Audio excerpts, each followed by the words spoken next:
Hello, Wiz community. How's everybody doing today? This is a very important live stream. And it's important because we're talking sales, which is not something that we're normally talking about, right? Normally we're talking about features of Wiz, cool things you can do with Wiz, projects built with Wiz. But today we're taking a step back. How do you get big projects? Why are big companies using Wiz? What's the value of using Wiz? And I am joined today with two industry pros, Bailey Fisher from Blackpeak and Jay Wolff from FinSuite. Jay manages all of the FinSuite agency work. He is the leader of the agency team. And Bailey Fisher has a very successful agency that works with Webflow and Wized. So we'll be talking sales. We'll be going back and forth. It's an open conversation. We have no script. There is nothing. We don't even have bullet points for you. So we are looking at you, the audience, to ask us some questions, right? You are speaking to really some of the top people in web application sales in Webflow. So go ahead, think of your questions, ask them during the live show, and we will hopefully be able to answer everything. But before we get into that, before we get into the hellos, let's say hello to the audience. Everybody can say hello here in the YouTube chat. Tell us where you're from if you'd like. And let's start from people who came a bit early here. Hey, Sylvan, what's up? How's it going? Mahai, hello, hello. How's it going? Joseph Bates, great to see you. Anoy, hey, hey. Cal, how's it going? We have Kareem. Hello, hello, Kareem. We have X Adam. Great. Hello. And we have people excited for X Adam. Very cool. We love the advancement in the development community, and we just love to put developers together. So thank you for coming. We have Juan here. We have Ida. We have Magdalena. We have Theodore. We have Markatsi. We have Darshil. Hello, hello. Let's say a couple more people now with the location here. We have Lakina. Hello. Tehus from Bangalore. Baron from Nashville. We have Marcos from Seattle, Washington. Hey, Penny, how's it going? From snowy Eastern Ontario. And we have Alan from Jacksonville, Florida. And last one here, we have Peter. Hello from South Tyrol, Italy. Nice. We got lots of people here interested in Wiz, interested in sales talk. So let's get right into it. I'm going to direct this first question at Bailey. And the question is, it's one of the most common sales-based questions that we get about Wiz. How do you scope a Wiz project? And I know we can have a 10-stream episode, a series about how to scope Wiz projects, but if you could sum that question up in just a few sentences, how would you do that, Bailey? Sum it up in a few sentences, lots of hard work. It's completely different from a website. Website might take you a week to scope. You have a basic site map. You have a mood board. You have some inspiration, maybe some wireframes, and you're good to go. You can send the invoice or you can send the estimate and you're done. Couple calls, easy day's work. It's a completely different ballgame with Wized, and I think a lot of people are, including myself, still learning in how to scope projects most effectively and scope projects so you don't miss anything. To be completely transparent, I don't think we've scoped a single project yet where we haven't missed something, whether it's small or medium. I don't think we've really scoped 100% of all the projects that we've done in the past. We're definitely getting pretty good. I've been doing this for a couple of years now. We're getting pretty good, I'd say. But typically our sales cycle is honestly around 3-4 weeks or so for web applications. They're that complex. Our scoping process involves almost a call every single day, maybe 30, 45, an hour long, going through the process of understanding what the user, the client wants from web application. And it starts not only from understanding the client wants Wiz, but what does the client want from an actual web application? And it starts trying to understand the actual product itself. So you're really helping the client and understand what they're looking for in the product. Most times when we go through the sales process, the client will have these moments of, I didn't even think of that. I really want that in my web application now. We bring up these ideas for them that are possible, and they're like, I didn't think of that. I want that. And so 3-4 weeks, calls every single day, every other day, wireframing, sketching out features, sometimes even building tests and building proof of concepts to see, is this API connection actually possible? So it's quite a lot of work. I think it's the nature of web development, and Yeah. specifically application development, that Mhm.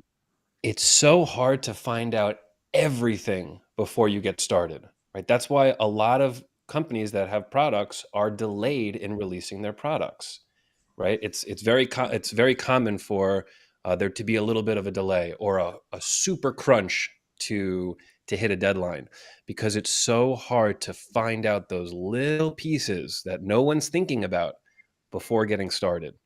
So, Jay, we are sending out Webflow development quotes very quickly all the time, Yeah, right? I mean, yeah, we can send out 10 quotes in a week with the resources we have at FinSuite. And this is for Webflow development.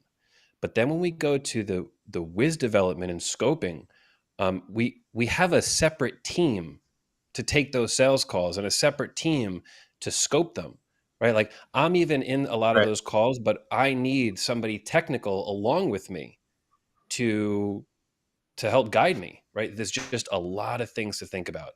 So, Jay, what would you say the biggest contrast is between Webflow development, scoping for that, and then hmm application development, scoping for that? Well, that's a good question. And you've drawn the right contrast, because Wized development is more like application development.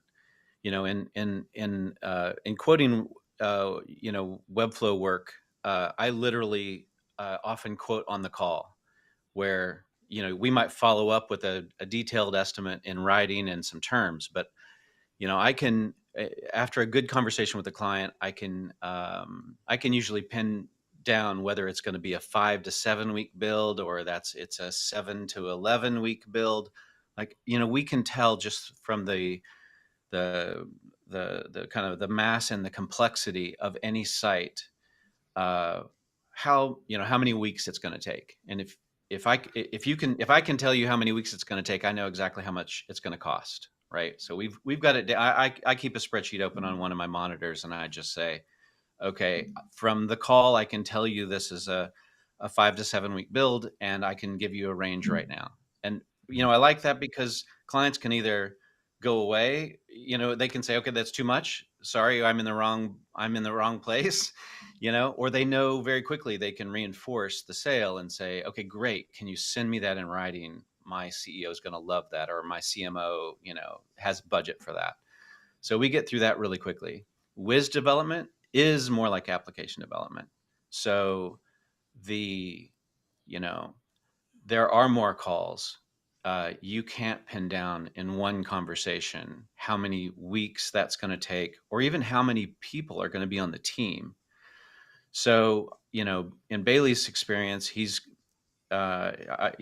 his description, he's getting into this discovery phase where he's really mapping out the schema of the project. He's uncovering complexities. He's, doing proof of concept testing, basically putting things on stilts and seeing if, this integration works with this API or what have you, see if the API is available, that kind of thing. As you know, Joe, we do that kind of thing as well. We get our technical team involved. So I don't bring, Webflow developers to my sales calls, right? Or to my client calls. I can handle it all. When we go into a Wized application, and we're looking at that opportunity, we're bringing our technical team to the calls and to the meetings. So I think that's the big difference. And so we're scoping Wized projects by we really man weeks. and we're trying to figure out really how much we actually know and how much discovery we have to do before we can start, before we can give them a quote. And that goes perfectly, Bailey, I'll ask you this question, transitioning perfectly into a question from Dylan Harricks. Do you do all of that scoping without being paid? Right? Jay Yeah. just said that Webflow development, bam, we got you a quote in one day, you're done. With Wiz development, Bailey, you said you're taking calls almost every day. And I'm sure that there's some pretty smart and expensive people on those calls. So, are you doing all of this scoping for free? You must be helping the client significantly. What do you get in Yeah. return for this? The answer is yes. And in return is we close more deals. It's as simple as that. The clients see the value that we are presenting them. We've had clients offer to pay us before, and but the value that the client gets in this discovery process is unparalleled, and that is why we close more deals. Is because we spend the time up front, we take the time with the client free of charge, walk them through the process. They trust us immensely that way. The amount of trust we build is immense. And the value is shown in the deals that we close. Yeah, and I'm sure it has to hurt when you scope a whole project, 2 weeks, 3 weeks of scoping, and then the Yeah. client says, no, I'm not interested. Or even We worse, this budget is completely out of my reach, right? So one do you prep them with like a range budget, or how does that yeah. work? Typically on the first call we ever have, within 15 minutes, I'll have an idea, as Jay's saying, within 15 minutes of a call, maybe 30 minutes, I'll have an idea of what budget range they're in.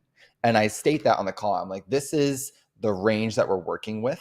Every call that we have moving forward, that range is going to get shorter and smaller and smaller, more refined every single call. And so every single call I'm asking them, like, do you want to proceed to the next call? Is this still making sense financially? Is this still a viable idea for you? And most times with that process, we're able to kind of really understand within the first 2 or 3 calls whether or not this is going to close, right? If we're on call 7, what I found, like I should actually make a statistic of this, but I'm going to say from my past experience, if we're on call 7 or 8, the likelihood of them closing is like 95%. They're going to close. It's just we need to finish the scoping. But if we're on call 2 or 3, you're probably at like a 50%, maybe 60% close potential rate, I would say. I should make that a stat. That would be a really interesting stat. That is an interesting stat. And do you do that with all of the clients? Every single one is a free scope? Are there any times where you do get paid for scoping? I've never paid for scoping. Okay. We've done it both ways at FinSuite. I would say Okay. most of the time we are not paid for scoping, right? Because we want to show that trust, we want to show our education, we want to really help this person. But sometimes people come to us, really reliable companies that are ready to spend money, but they have a really bad project spec. They Mhm. come and it seems like it's 10% there. Like, hey, there's right away in the first look, there's 30 questions I have to ask you. That means the spec is not too far along. So there have been times where we offer that, let's call it consulting, to help the client get to that level where they have an application that they know what it is. So Jay, um, you're the one that started this paid scoping discovery phase that we do. Yeah. How has this helped FinSuite Agency? Well, I mean, to me, the paid discovery is a reflection of the health of the industry, like, or of the category you're in, right? When you're really new, and I'll go back to my days at digital agencies. When we were brand new, we had to do all of the scoping for free because clients and their agencies didn't really know the technical risk. They didn't know the process. They didn't understand how websites got built. None of that. So you couldn't change. You couldn't charge for discovery. Now, when we all got really busy and we were winning awards for brands like Nike and Red Bull and all these guys, we didn't have time to do free discovery for anybody. So, and the market understood the value of what's really coming through in that initial third of the project. I consider that a third of the project, a third of any, like of the third of the value of any project. And so, you know, we're new here, right? This is all new with Wized, right? We've got the web development industry, the agencies, the clients, everyone trying to understand what Wized is, and we have the application development, the engineering side, the IT departments, the CTOs trying to understand what the opportunity with Wized is.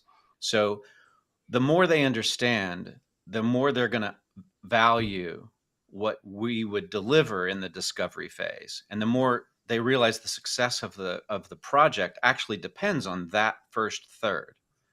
So with educated clients, they will pay money to get on your calendar so that you can do that discovery phase for them. They will want Bailey doing the discovery. They will want FinSuite doing the discovery as opposed to other agencies. And they'll pay us for that discovery time, because that is really where the project, you know, it fails first in discovery. If you blow that step, then you put a lot of engineering time or development time into a project that, you know, has to be tweaked or rescued or changed or stopped. So I sell it, I sell that discovery phase because I know how much value comes out of it. And I've seen an entire industry, the digital agency business, learn to charge for discovery, just like the McKinseys or just like, the IBMs, anyone else. They would charge so much. Their most profitable part of their business is that discovery phase. So I don't think it's wrong to start where it's free and available. We're teaching our market what what our product really is and what our benefits are. So I predict Bailey will start charging for discovery here at some point. Jay, that's a very interesting take, Jay, because it sounds like your messaging is targeted more towards larger enterprise clients that would be willing to pay for this discovery. And I definitely see those types of clients paying for discovery. But what I see, like the leads that we get most often, right, are these sort of medium-sized businesses. They're maybe around 20 to 100 employees. They already have something already built with traditional code, and they're wanting to build a new subset of products with this new tech stack, right? And so with that, starting to lose my train of thought, but with that, with regards to the larger companies, they wanted to pay for discovery. These companies, it builds a lot of trust, not charging for discovery. And also, when you have that trust, you're able to advise your client on the best route forward. And they, in my opinion, don't feel like you have bias to a certain degree. I feel like once you remove the monetary aspect of it, they don't see you as trying to just get them to close with Blackpeak, right? Like I'm talking to a client. Yes, I want them to work for Blackpeak. Yes, I want them to pay Blackpeak. But if I'm not charging them up front, I feel that in my sales calls, it almost removes that weird like trading relationship of money for knowledge. I'm just giving them knowledge because I want to help them in their process. I'm not giving them knowledge because they're paying me for it. So it almost allows them to like really think about that in a different way, and it's a very interesting difference.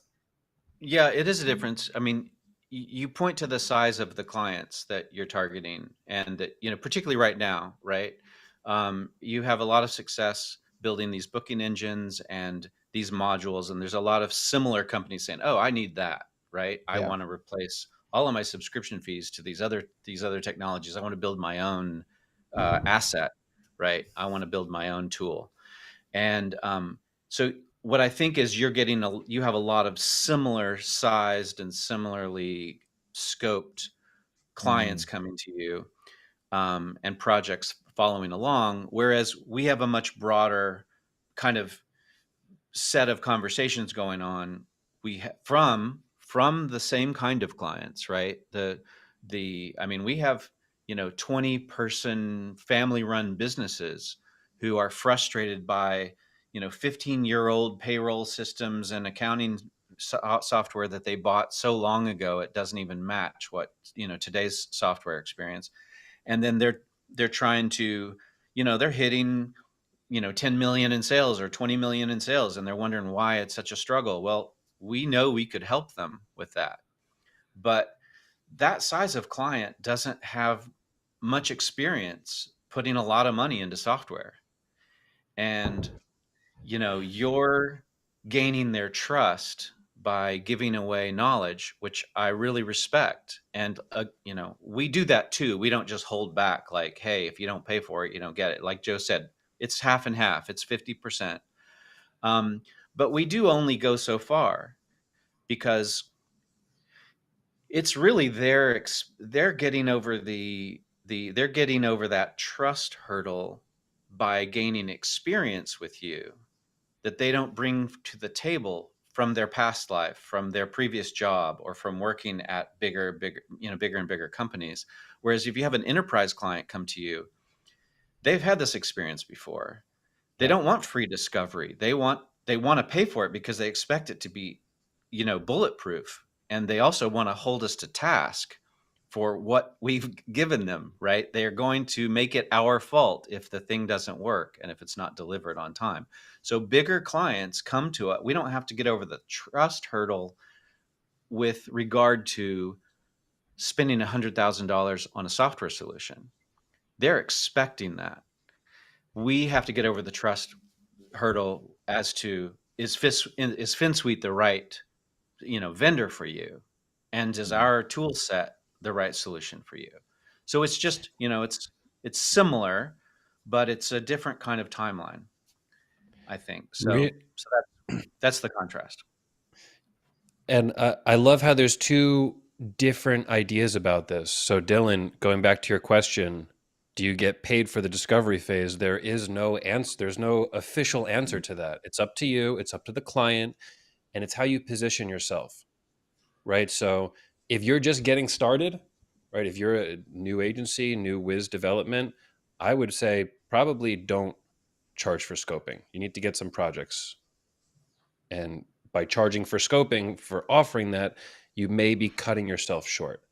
But there's no right answer here, right? And we are still exploring, right? Everybody in this call, everybody in the chat right now is still exploring how to make these types of sales.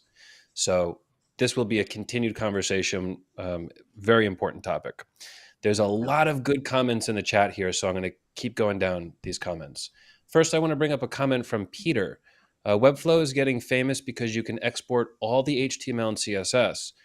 Would you not also get famous when you export Wiz projects as JavaScript? Well, Peter, we do. Absolutely. You can go and run off with your Wiz project without paying us. No problem. By default, your Wiz project is exported as JavaScript. That's literally what Wiz does for you. So, Peter, I hope that we get that same famous spark that Webflow does with HTML and CSS. When you're creating your Wiz project and you publish, you get a public JavaScript file that you can download and you can host yourself. And just like Webflow, the downside to that is when you make edits in your Webflow project, they are not reflected in that exported code. When you make updates in your Wiz project, they will not be seen in that exported JavaScript file. So Peter, go ahead. You have the export option. We're just happy that you're using Wized. Let's go on to Marketize. This is a great question. This is something that we are actively talk about each week. Should you price your app projects on an hourly basis or a value to the customer? So what do you recommend here? Are we going hourly or are we going value, right? Something may take 1 month to build, but with traditional code, maybe it takes 6 months and it costs 10 times that amount.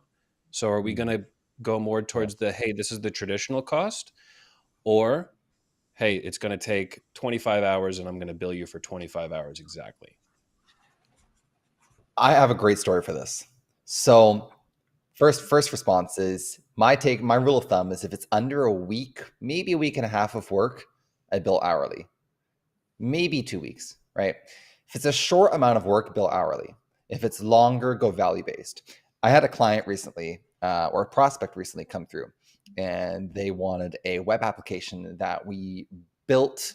They wanted a web application, but we've already built a web application like this before. Very, very similar tool. The founder that I was talking to on the phone actually knew the founder of the other company of the web application that we built. They've chatted before. And so he wanted a very similar web application. It was interesting because since these two founders have spoken before, my previous client told this new prospect how much we billed them for this project. And that was a tricky situation for me because, we built this project a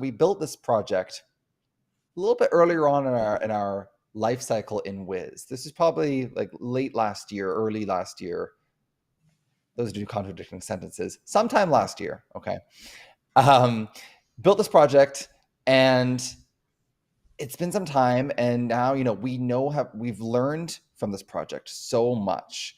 We have trial and errored a lot in this project, and we've taken a lot of knowledge away from building this project. And so now we have this new prospect coming through, wants a very similar tool, but he knows the last price that we built for. And I'm wanting to bill up here, whereas the other project was down here.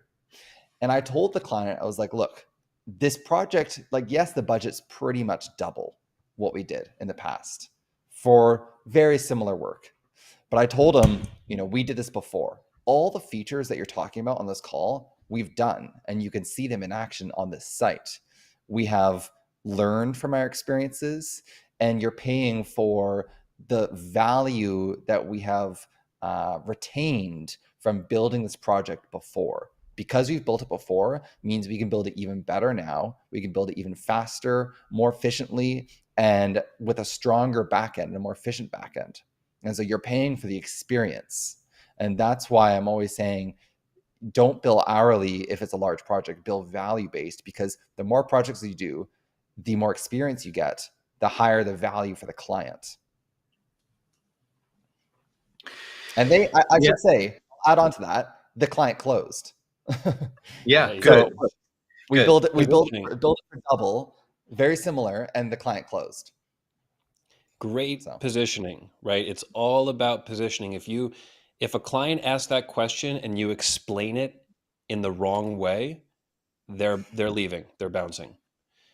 If you explain it in the way Bailey just explained it, well, yeah, of course it makes sense. I want the V2 of this application. I don't want the beta version that you built last year. So yeah, Jay, how do you want to jump into this or move on to the next question? Sure. No, I would. First of all, I think Bailey's doing a great job. And that's, he took the question head on. He, is highlighting things that the client is often going to overlook. And he changed the focus from how much time is this going to take us? How much time are we going to be sitting in front of our keyboards, to how much value are you going to get out of it? What are you going to get out of it? Right. So when you change the whole focus of the conversation to value successfully, you're likely to close at that higher price. Yeah, what you were really doing is you were changing the price on him from his last experience with you, and so you did a great job with that. If it had failed, you had room to slide. You could have, if he walked away, you could have said, well, you are an existing client, and our time is valuable. We want to, extend our relationship with you. So how about we meet in the middle? So you had a fallback position. The great thing about, what I would say is the general answer to this question is, time versus value. Sell value first. If you can get away with it, right? And I'm not saying it's a bad, you're trying to get away with it. I'm saying if the customer understands it, then the market is fair. They are paying you at what your work is really worth, right? Beyond your time, which is what we all want. But the first step is, since we're talking about sales, the first step is to figure out your costs in time.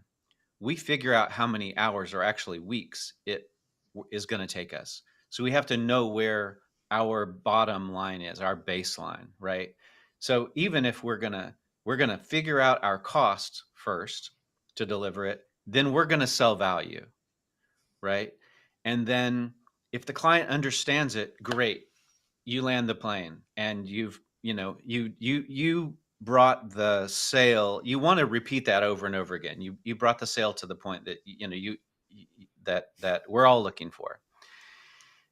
However, the distinction for us is not small projects or large projects. The distinction is, are we, and I think this applies to all agencies, even freelancers, if you're available, then do whatever it takes to sell the job. Get the business, get busy, get your time, your current time, go from being not paid to being paid. And, even if that's selling your time by a certain hourly rate, great, do it. And later you can up your rate and still sell your time. You can increase your rate some more, you can sell your time. If you're full, if your calendar is full and you're booking out in advance, you can easily shift to value pricing or a higher rate, either one. So I think that, I think the issue is sell value first. If your client has experience and they have faith in you and trust in you, and then you're on the right track and you close it that way. If you have availability, then drop down to hourly and cover your team's time, and then go back to value selling. Great answer. And I have to agree with it's, again, no right answer.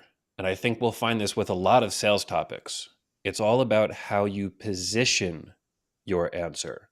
So if you can explain it to the client, if you can position yourself as why you're charging a certain amount, it's good, right? You could also charge hourly and charge $400 an hour, right? And that can also work. Yeah.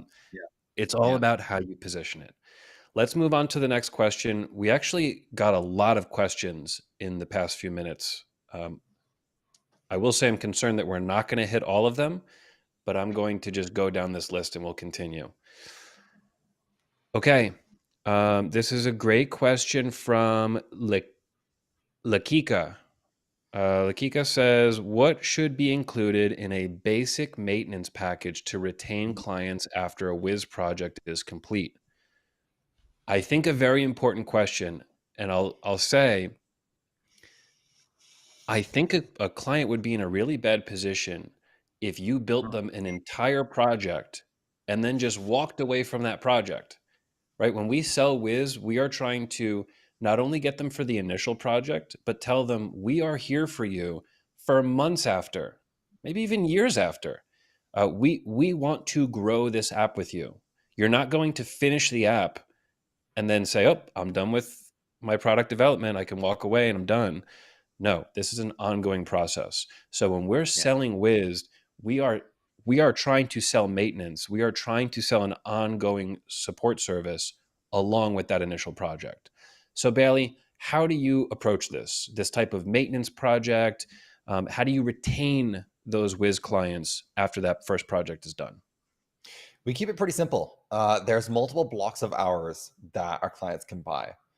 They're in different rates. We have 5, 15, 20, 40-hour blocks that they can buy. We sell that quarterly on quarterly commitments there. And during those hours, they can use those hours however they like. So we don't necessarily have a set list of things that should be included in a maintenance package because every site is bespoke and custom. And so we talk with the client at the beginning of the month, ask them, what are your goals this month? Are you wanting to build these new features? Are you wanting to enhance pre-existing features? And we end up with a list of tasks on Asana. We estimate the time that's needed to create and finalize and ship those tasks. And that is where that time is spent for that month. And we do that every single month. So it's quite simple. Great. Jay, I'll pass you another question here. How do you plan the team? Can you give an example of a Wiz project? This is from Ida, by the way. Ida, how do you plan that team? So are there Wiz devs? Are there Webflow devs, JavaScript devs? any Wiz project comes to you, what's your steps to assemble the resources to build it? Sure, great. That's a great question. Um, First of all, FinSuite prefers really small teams. I mean, if we can put a single developer on a project, we will. Not because it's affordable, but because it's so efficient. They are just, we give them so much autonomy. We give the developer the lead position. Our project managers are supportive staff. They will clear any hurdles that the developer needs, clear hurdles that the client needs, but they don't sit in the middle and translate and do all the, play telephone and communicate. So, we start by putting the developers in the lead position. On a Wized project, we actually like pair programming. So we build teams of two Wized developers. One is just because it's a more complex skill set. They also know Webflow development, obviously. They one of them has to be good at talking to clients, and they tend to be the customer facing or the client facing developer on the team, and the other needs to be deeper in technical strength. So, and then we find that they just get a lot more done those in this environment working together. One of them may be working on APIs while the other one's working on connecting to the front end. There's just a lot of good reasons why a Wized, to go from one developer with Webflow to two developer minimum on a Wized project. And then of course you're going to add a Webflow developer or a JavaScript developer with, particular, um, to flush out the rest of the project. The front end, if there's, a lot of front end or really fancy front end or, presentable consumer facing front end, then you're going to have a separate Webflow developer, focusing on that, spending their time on that. And if there's some tricky connection, you're going to bring in a JavaScript developer for the back end. Like Jay said, in a general sense, there's multiple people on this Wiz project, and we try to not have Wiz developers do Webflow development. We have Yeah. maybe You bring in a 15 Webflow Webflow developer for developers that. on the team, and then we have 4 or 5 Wiz developers. So a Wiz developer, in theory, has more value than the Webflow developer when you are talking about a Wized project. So you want them to spend all of their time on a Wiz project in Wized, in Xano, in Sure. Supabase. You don't want them to spend it in Webflow. You want someone who only knows Webflow to be in Webflow. So yeah, Ida, a lot of different strategies here, but consider 1 or 2 Wiz devs, a Webflow developer, and if there's something really complex that requires a lot of code writing, a JavaScript dev may be a good addition. Bailey, I'm going to ask you a question from Jimmy. And Jimmy says, what are the essential outcomes from a discovery phase? So we said earlier, if you weren't here in the beginning, Bailey does free discovery. It builds that trust, it gets the client excited, um, Yeah. and it's brought him a lot of success. So, Bailey, when you're going through this discovery phase, what is an essential outcome? What does that It's mean to interesting. you? It's interesting because Jimmy was a past client here, so it's good to see you, Jimmy. And I know we went through the discovery phase a little bit here, but yeah. So the past outcome, or sorry, the outcomes of a discovery Essential outcomes. phase. I think it's I'll break it down to just a couple key items. It's a good understanding of the project and understanding to the point where the client feels like they have been heard. I think that's the best way I'll put it is the client needs to feel heard, that they've exhausted all other ideas or all other possibilities of what this web application could be, right? They need to feel satisfied that they have been heard and all ideas have been exhausted. Every little path has been tested, trialed, thought of, and what you have on this FigJam document is the end product, and the client feels that. I think that's a more abstract way of putting it. But if I were to Mhm. put it in a more detailed way, I would say that includes a sitemap that is needed. I would say that includes a detailed list of every single function and feature that will occur on each page of that sitemap. So you build out your sitemap in FigJam, and then on top of that, you add on each little API call or each little feature that will happen on that individual page. If you want to take it one step further, you can build a database schema after that. You can also take it a step further and actually define the individual API calls that will occur on each page, not just the feature, because one feature might have API calls that go to third parties from Xano or Supabase. It might be much more complex than just one API call. It could be a couple API calls to get a feature done. So sitemap, features on each page, database schema if you really want to get nitty gritty with it. But most importantly, an understanding that the client feels like they have been heard and all ideas and possibilities of the web app have been exhausted. Yeah, And I yeah, I please was I continue. think I think you nailed it. You've outlined the shopping list, and you've also said said in a way it's our responsibility to confirm that we're on the right path, right? You're trying to clear the hurdles, get rid of the confusion, just clarify what the path really is. And the path includes like future cost, like what is this project going to cost? What is this going to get you into? How long is this going to take? But it also involves like spelling out technical risk. So I like that Bailey's, suggested like part of the discovery is at least having a look at the alternatives, compared to doing this in React and Node, or compared to, wiring all this up in Zapier and money.com, project. What's the comparison? Which path are they choosing? And you're getting the client comfortable. You're getting both the client and the development team comfortable with the path that is ahead of us.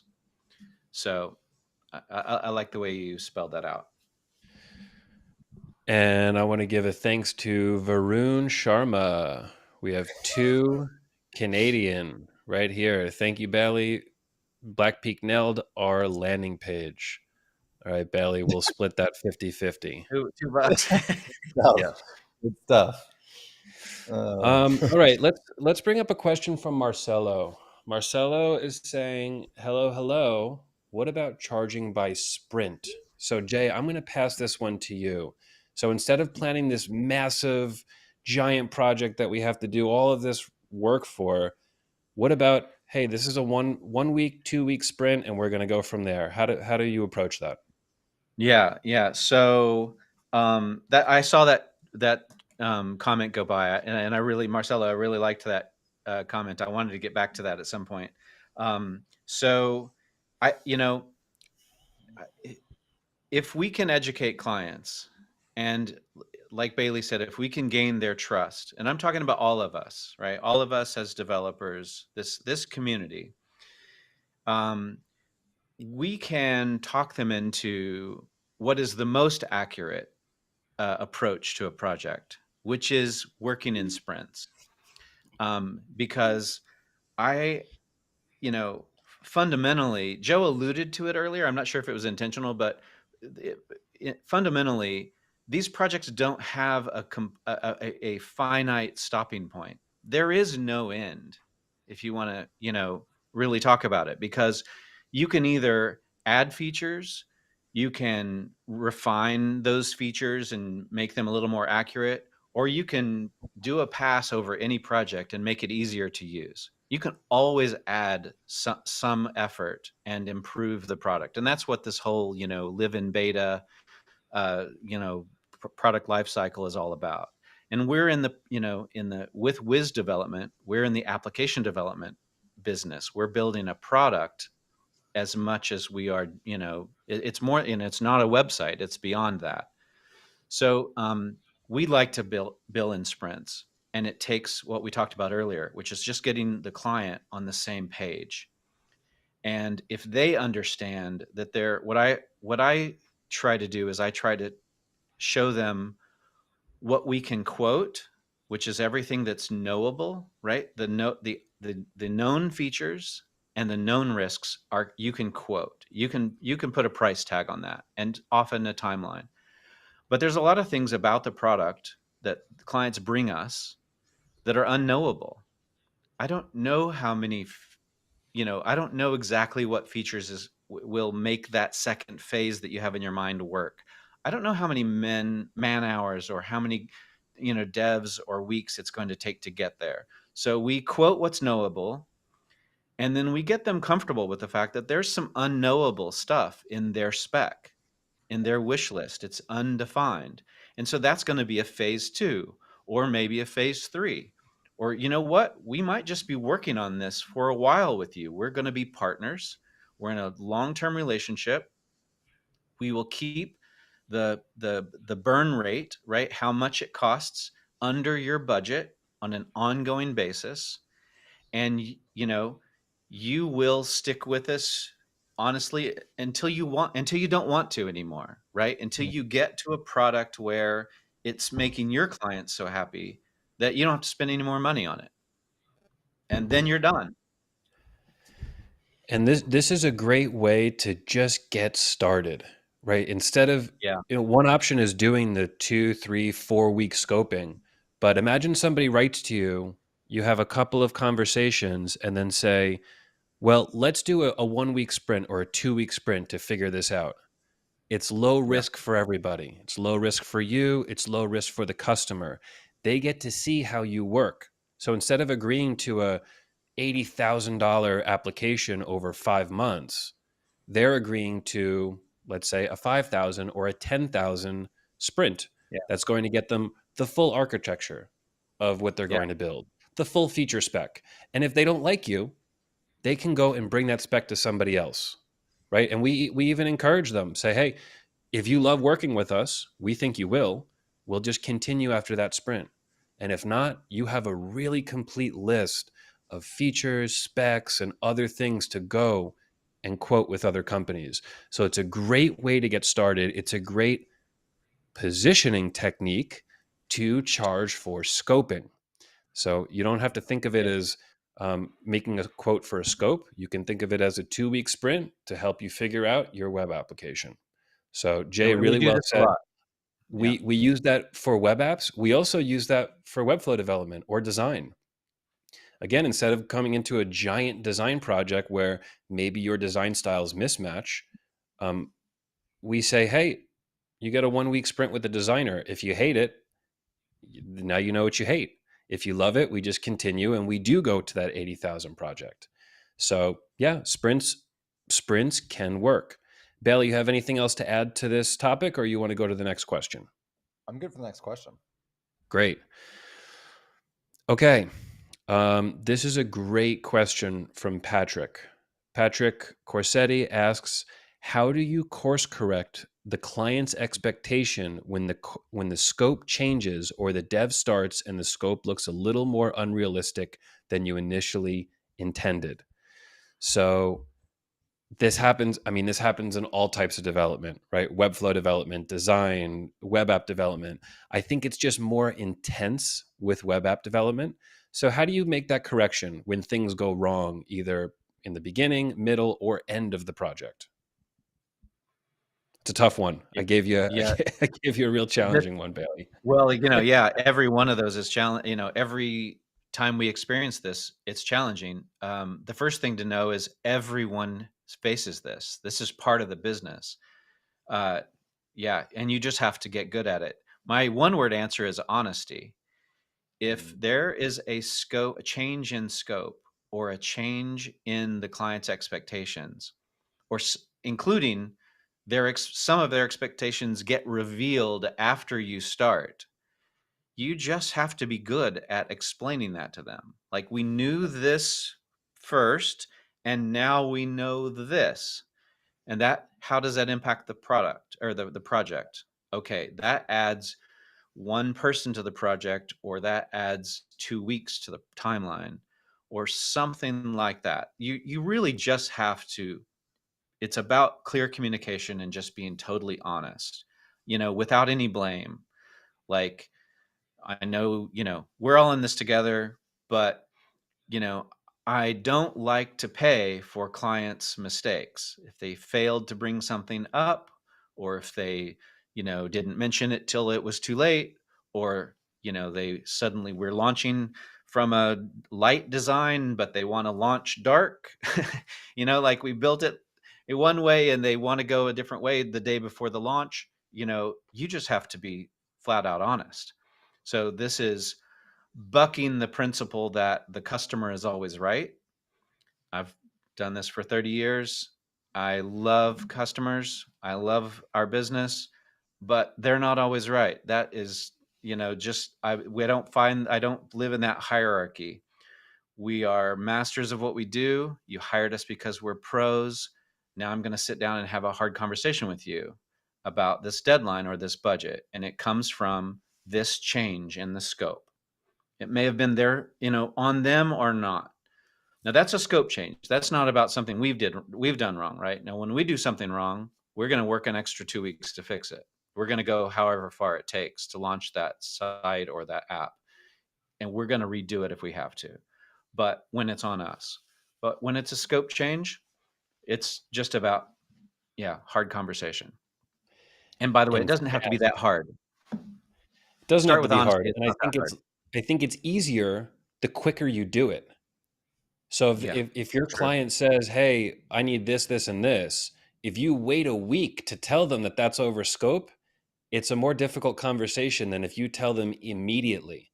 You get the email, I need this, this, and this, right back to them the same day. We can't do this as part of the current scope because it requires this, this, and this, which increases the project timeline by 2 weeks.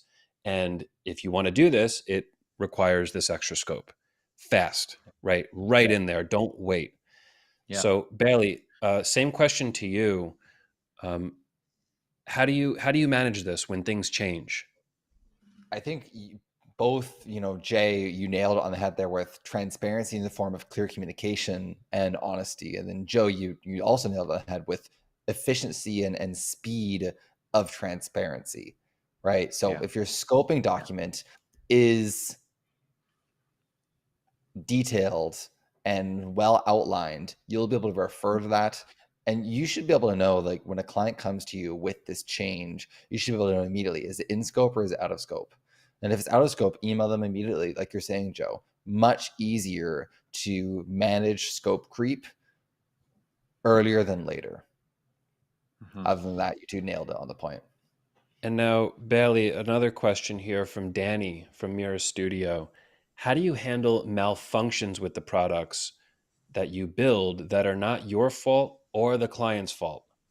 So neither party was wrong here, but something with the app broke. Whose job is it to fix that? This is interesting because for a web application or something of this nature to break, there has to be fault, right? There can't not be fault for something to break. It's either the client database directly, and that caused some functions to not fire, and that caused a breakage in the application, or we as the vendor, didn't build something correctly and there's a bug in the work. So I'm not sure if there's a situation where there's a malfunction in the product that no one is at fault for. The only situation I can think of this is maybe a very rare edge case scenario that we've seen sometimes in very complex booking applications where, I think we had one time where a user booked these dates, but then another user also booked these dates, and it was literally within the same 10 milliseconds or something, maybe not 10 milliseconds, but something wildly similar. Like it was within the same second at least. I think it was down to some milliseconds, like a couple hundred milliseconds. It was that close. And they managed, because they fired at the same time, those API calls, it messed up the availability in the calendar and it caused a bug. But that's on us. That's on Blackpeak because we didn't foresee that happening. We didn't foresee a user booking within the same second, let alone within the same, half second. And so we had to actually figure out a way of how to fix that and work on that. But that was our fault. And so again, this comes down to fault. I don't think there's a way where a web application can malfunction without fault. There has to be fault involved here. Jay, would love to hear your opinion though. Well, if you can't identify the fault, and again, it's not in order to lay blame, but it's just where to split the responsibility, right?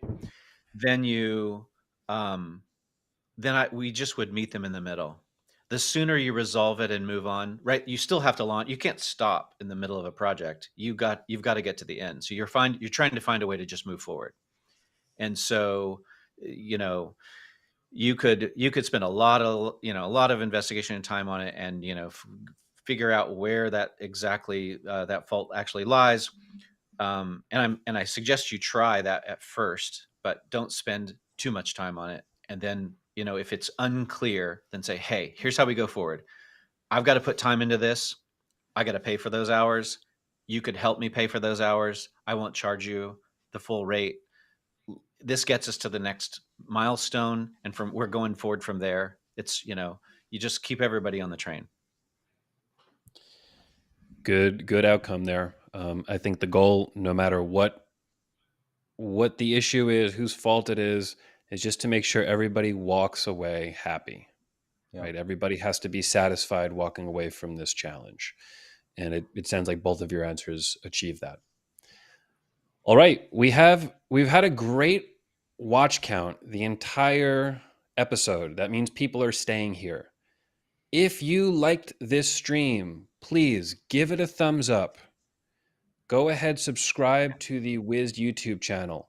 Please go and share this video on X or Facebook or Discord or whatever you use, whatever you want to share this on. It really helps us, right? Because we want to do more of these streams. So if we see that this has a high like count, if it has a high view count, we're going to be doing more of these. I think this was a great episode, very valuable for Wiz Sales, and we want to do more of it. So please help us out in the likes and comments and all that stuff. It would really, really help us. Yeah. We have 2 minutes left, and I want to get final comments from each of you. Bailey, any final comments? Let's say words of wisdom to all the Wiz developers out there that are looking to take the next level with Wiz.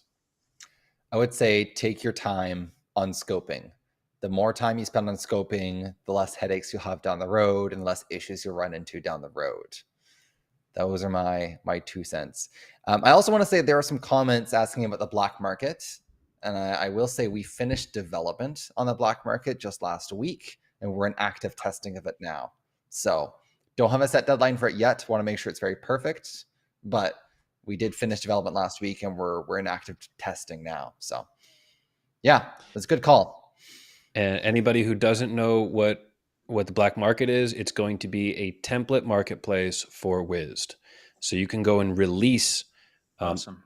A clonable for Webflow, Wized, Xano, right? All package it together with tutorials, and somebody can buy that from you and have a great starting point. So we're talking about big, massive projects with a really great starter template, and everybody's allowed to play here. So it doesn't matter who you are. As long as the project is high quality, you can post in black market and hopefully make some good money as Wiz grows. Jay, on to you. Final comments here, words of wisdom for everybody listening. Oh, wow. Well, if you're just getting into Wized, start with your clients who already love and appreciate Webflow and just take them to the next step. Or find a small or medium-sized business that has already spent money on software that's aging, that they're aging out of. That's a great market for you. Don't start from scratch. Trying to explain what we're doing here right now, I think it's too early to start with a client who doesn't understand no code and the additional features that Wized adds. That connectivity is just too much. If you want to get off the ground, start with somebody who loves Webflow, one of your existing clients. Find a web app. Find one place to start. What's the single small app that you could build for them that gives them the most value? How do you boost their sales by 10%? Or how do you get everybody the visibility of one department all on the same page? Start there. Don't go in and say, I'm going to interview all of your stakeholders across 5 divisions of your company, and then I'm going to, sell you on $100,000 solution. that's not the place to start. That's the place we're all getting to. We're all gonna get to, but don't start there. Great, great advice from both of you. Thank you so much.